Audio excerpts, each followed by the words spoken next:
لیکن حلقے میں ان کا اس طرح اثر و رسوخ یا سیاسی لوگوں کے ساتھ وابستگیاں نہیں ہیں، جس کی وجہ سے ان کو ایک کمزور امیدوار سمجھا جا رہا ہے، اور لوگ یہ سمجھ رہے ہیں کہ خان صاحب نے یہاں پہ اس لیے ٹکٹ ایک ایسی شخصیت کو دے دیا تاکہ چودھری نثار علی خان صاحب کے جیتنے کی راہ ہموار ہو سکے۔ وہ آزاد امیدوار کی حیثیت سے الیکشن لڑ رہے ہیں، ان کے مقابلے میں باقی امیدوار بھی بلکہ تگڑے امیدوار ہیں۔ پی ٹی آئی کا تو یہاں سے مقابلے سے پی پی 10 میں سے خود ہی آؤٹ ہو گئی ہے ٹکٹ کی وجہ سے۔ یہاں پہ اب مقابلہ پیپلز پارٹی کا ہے، جو چودھری نثار علی خان صاحب کے فرسٹ کزن ہے چودھری کامران علی خان، چودھری کامران علی خان کا چودھری نثار خان، اور یہاں سے اگر آزاد امیدوار ہوئے نصیر شاہ صاحب ہیں اور تحریک لبیک کا، ان لوگوں کا آپس میں مقابلہ ہوگا۔ آپ دیکھتے ہیں کہ یہاں پہ پی 10 کی سیٹ چودھری نثار صاحب جیتتے ہیں، چودھری کامران علی خان پیپلز پارٹی جیتتی ہے، لبیک جیتی ہے یا آزاد جیتا ہے۔ تحریک انصاف اس الیکشن سے آؤٹ ہو گئی ہے کنفرم، جسے تحریک انصاف کے لوگ خود بھی ایڈمٹ کر رہے ہیں کہ ہم سیٹ نہیں جیت سکتے۔ پی پی 11 ہے، چودھری عدنان صاحب، ان کو دوبارہ ٹکٹ دیا گیا ہے، تو وہ دیکھتے ہیں کہ اب یہاں سے کون جیتتا ہے۔ پی پی 12 میں ڈپٹی اسپیکر صاحب واسق قیوم عباسی صاحب الیکشن لڑ رہی ہیں۔ پی پی 12 بھی مجھے پی ٹی آئی کے ہاتھ سے نکلتی ہوئی دکھائی دے رہی ہے۔ اس کی وجہ یہ ہے کہ پی پی 12 میں تحریک انصاف کے اور کافی سارے امیدوار تھے جو بہت پرانے امیدوار ہیں اور تحریک انصاف کے ساتھ وابستہ ہیں، اور ان کو ٹکٹ نہیں مل سکا۔ ان میں چودھری نذیر صاحب ہیں، راجہ ثاقب صاحب ہیں، اور اسی طرح راجہ اشتیاق صاحب ہیں، 2-3 اور لوگ بھی ہیں، تو ان کو ٹکٹ نہیں مل سکا۔ ایک وجہ یہ ہے کہ اب یہ سارے امیدوار آزاد آ گئی ہیں، تو وہ ووٹ پی ٹی آئی کا ہی توڑیں گے جو کہ پی ٹی آئی کو ملنا تھا۔ پھر اس کے علاوہ راجگان فیملی کا ممبر پچھلی دفعہ 2018 کے الیکشن میں یہاں سے الیکشن نہیں لڑ رہا تھا، تو وہ ووٹ بینک بھی تحریک انصاف کو یا واسق قیوم کو مل رہا ہے۔ اس دفعہ راجگان کا امیدوار بھی ہے اور پی ٹی آئی کے لوگ آزاد بھی آ گئے ہیں،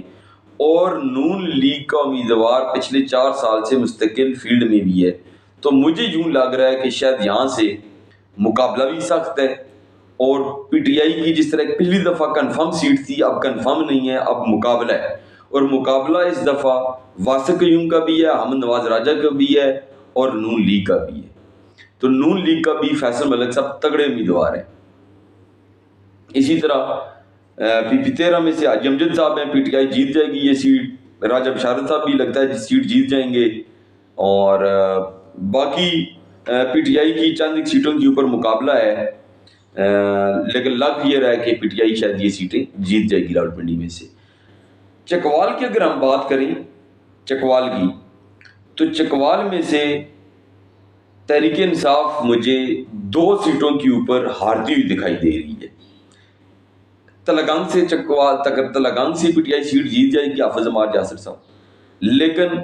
باقی مجھے 2 سیٹوں، ایک تلگنگ سے حافظ عمار یاسر صاحب اور دوسری سردار آفتاب اکبر صاحب کی سیٹ مجھے نظر آ رہی ہے کہ وہ جیت جائیں گے۔ باقی 2 سیٹوں کے اوپر تحریک انصاف لوز کر جائے گی، کیونکہ وہاں سے پی ٹی آئی کے امیدوار جیتنے کی پوزیشن میں نہیں ہے۔ اور اسی طرح جہلم میں سے پی ٹی آئی نے پی پی 25 میں سے فواد چودھری کے کزن ہیں فوق شہرباز، ان کو ٹکٹ دے دی ہے، جبکہ وہاں سے جو 2018 میں جیتے ہیں راجہ یاور کمال پی ٹی آئی کے ایم پی اے بھی تھے، اور انہوں نے بہت ترقیاتی کام بھی کروائے ہیں، ان کو ٹکٹ نہیں لینے دیا گیا اور فواد چودھری کے صاحب کے کزن کو دے دیا گیا ہے۔ تو وہ جو فواد چودھری صاحب کے کزن ہیں فوق شہرباز صاحب، وہ اتنے پاپولر نہیں ہے حلقے میں، تو لگ یہ رہا ہے کہ یہ پی پی 25 جو ہے یہ تحریک انصاف کے ہاتھ سے سیٹ یہ نکل گئی ہے۔ پی پی 26 اور 27 ان 2 سیٹوں کے اوپر پیپلز پارٹی نے بھی اچھے کینڈیڈیٹ دے دیے ہیں اور نون لیگ کے بھی اچھے ہیں۔ پیپلز پارٹی نے پی پی 27 میں سے جو پنڈ دادن خان کا ایریا وہاں سے سابق ایم پی اے ہیں نظر گوندل صاحب، ان کو ٹکٹ دے دی ہے، اور پی پی 26 میں سے پیپلز پارٹی کے ہی سابق ایم پی اے ہیں چودھری تسنیم ناصر گجر، ان کو ٹکٹ دے دی ہے۔ وہ دیکھیں کیا ہوتا ہے۔ راولپنڈی میں پیپلز پارٹی کے جو امیدوار ووٹ بینک لے سکتے ہیں یا ایک اچھی کمپین کریں گے وہ بابر جدون صاحب ہیں، راولپنڈی سے، پھر اس کے علاوہ ملک قاسم ادری صاحب ہیں، اور پی پی 17 میں سے فیض الحسن چوہان صاحب کے مقابلے میں ملک عامر فدا پراچا صاحب کے بھائی ملک عامر فروخ پراچا صاحب ہیں، وہ الیکشن لڑ رہے ہیں، انہوں نے 2018 کا الیکشن نہیں لڑا، تو وہ پی پی 17 کے اوپر بھی ایک مقابلہ ہے۔